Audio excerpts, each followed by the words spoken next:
Hello students, computer aided design and manufacturing subject में viewing objects in 3D space chapter का यह अंतिम lecture है। अभी तक आपने लेक्चर्स को ध्यान से सुना और उनको समझा, इसके लिए मैं आपको थैंक यू कहना चाहता हूँ। 2 टॉपिक्स शेष रह गए हैं, switching between model space and paper space and plotting the drawing. तो आइए टॉपिक शुरू करते हैं। Switching between model space and paper space. अब तक आप लोग मॉडल स्पेस और पेपर स्पेस से भली भांति परिचित हो चुके हैं। कैड सॉफ्टवेयर में वह स्पेस जहाँ पर हम किसी ऑब्जेक्ट को 3D के रूप में बनाते हैं, अर्थात त्रिविमी बनाते हैं, वह स्पेस मॉडल स्पेस कहलाता है। तथा कैड सॉफ्टवेयर का वह स्पेस जहाँ पर हम 3D ऑब्जेक्ट के विभिन्न व्यूज़ को लाकर सेट करते हैं तथा उनका पेपर पर प्रिंट आउट निकालते हैं, वह पेपर स्पेस कहलाता है। एक्चुअली लेआउट एक पेपर स्पेस ही होता है जिसका प्लॉटर के द्वारा प्रिंट निकाला जाता है। तो कैड सॉफ्टवेयर में काम करने के 2 अलग अलग इन्वायरमेंट होते हैं, पहला मॉडल स्पेस व paper space. Model space default रूप से हम कैड सॉफ्टवेयर में एक 3D स्पेस में काम करते हैं जिसे मॉडल स्पेस कहते हैं। पेपर स्पेस लेआउट के अंदर का क्षेत्र पेपर स्पेस कहलाता है। जब भी हम कोई लेआउट बनाते हैं तो उसमें जो क्षेत्र होता है, उसके अंदर का क्षेत्र, उसे पेपर स्पेस कहा जाता है।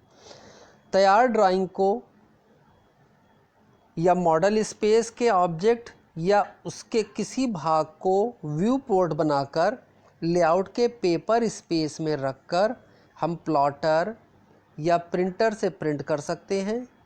पेपर स्पेस में title block, text, views, table, dimensioning इत्यादि को भी बनाया जा सकता है। अब आइए हम switching between model space and paper space की बात करते हैं। किस प्रकार हम मॉडल स्पेस से सीधे पेपर स्पेस में जाएंगे तथा पेपर स्पेस से वापस मॉडल स्पेस में आएंगे, या पेपर स्पेस में एक लेआउट से दूसरे लेआउट में किस प्रकार जाएंगे। इसके लिए कैड सॉफ्टवेयर में विभिन्न प्रोसेस होते हैं। आइए एक एक करके यहाँ पर डिस्कस करते हैं। मॉडल टैब को चालू करने के लिए लेआउट टैब पर क्लिक करें या कमांड लाइन पर मॉडल टाइप करके इंटर की दबाएं। इसके द्वारा हम लोग मॉडल स्पेस में चले जाते हैं। यहाँ पर मॉडल टैब दिखाई गई है, इस पर क्लिक करेंगे तब हम मॉडल स्पेस में चले जाएंगे। इस समय लेआउट टैब खुली हुई है जिसमें एक पेपर स्पेस शो कर रहा है।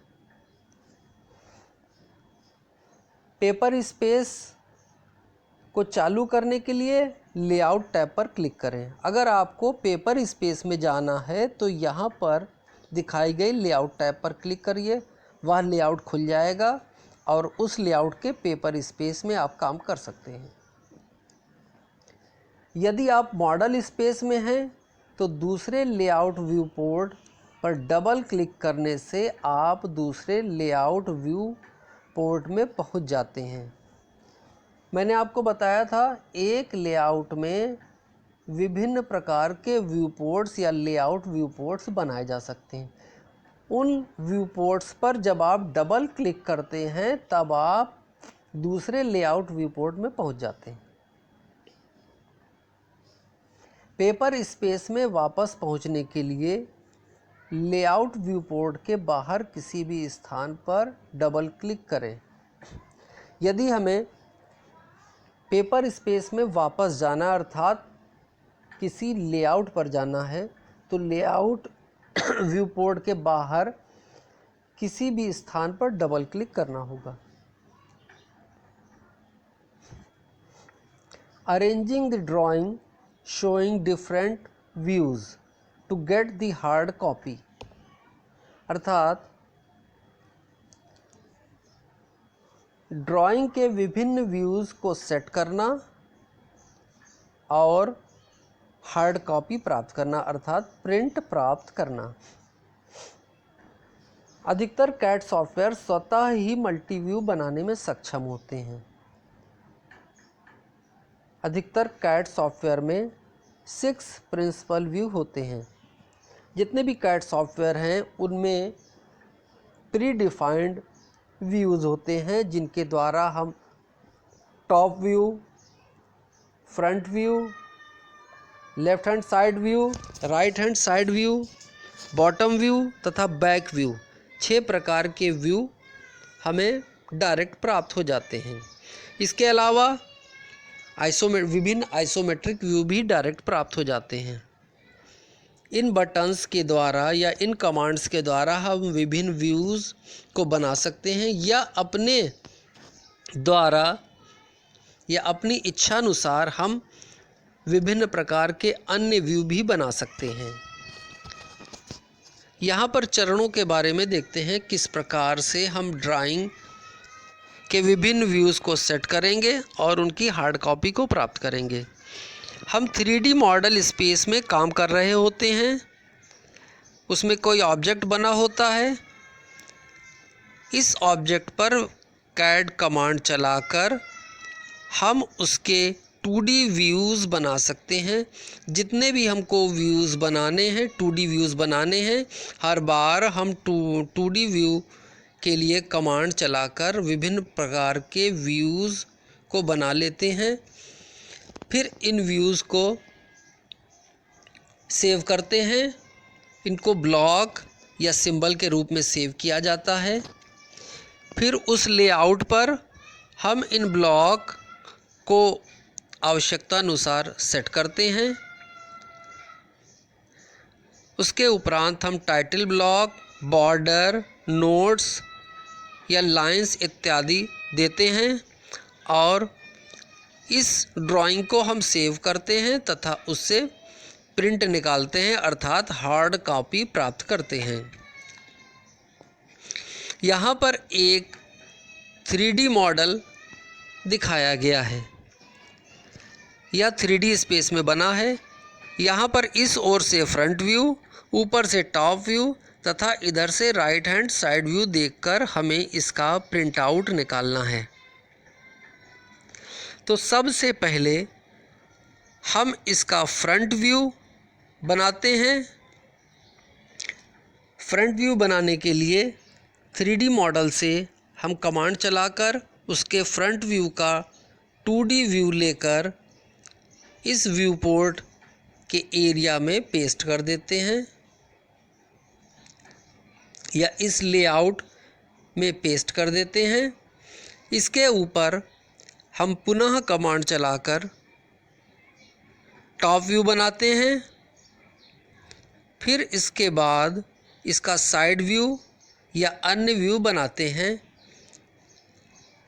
और टाइटल ब्लॉक तथा अन्य नोट्स, डायमेंशंस इत्यादि देकर हम लेआउट को पूरा करते हैं और प्रिंट कमांड चलाकर या प्लॉट कमांड चलाकर इसका प्रिंट अर्थात हार्ड कॉपी निकाल लेते हैं।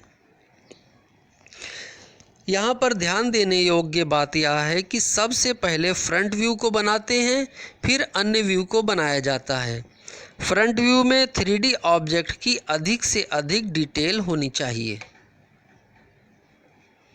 प्लॉटिंग द ड्राइंग और प्रिंटिंग द ड्राइंग।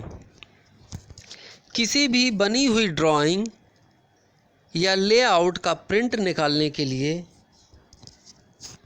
हम निम्न चरणों को अपनाते हैं।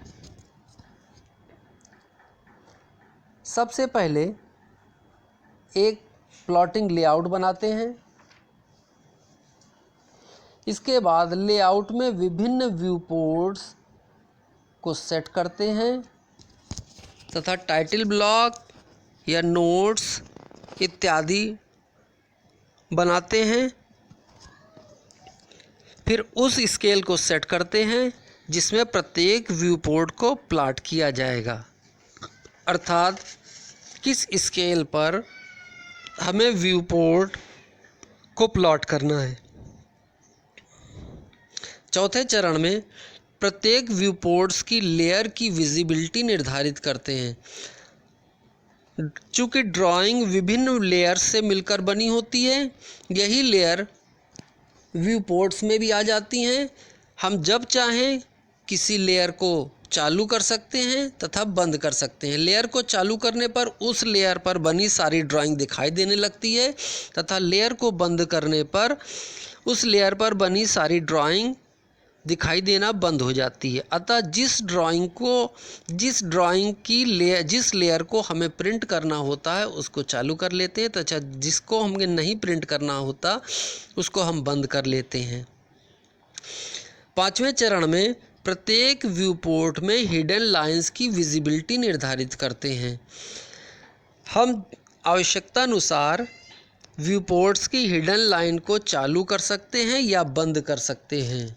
यदि ड्राइंग बहुत ज़्यादा डिटेल्ड वाली हो रही है तथा अन्य डिटेल्स को देखने में प्रॉब्लम आ रही है, तब हम हिडन लाइंस को बंद कर देते हैं, अर्थात इसकी विजिबिलिटी को बंद कर देते हैं। तब उस व्यू पोर्ट में हिडन लाइंस नहीं दिखाई पड़ती और ड्राइंग क्लियर हो जाती है। छठे चरण में प्रिंट करने के लिए हम प्लॉटिंग डिवाइस का चयन करते हैं।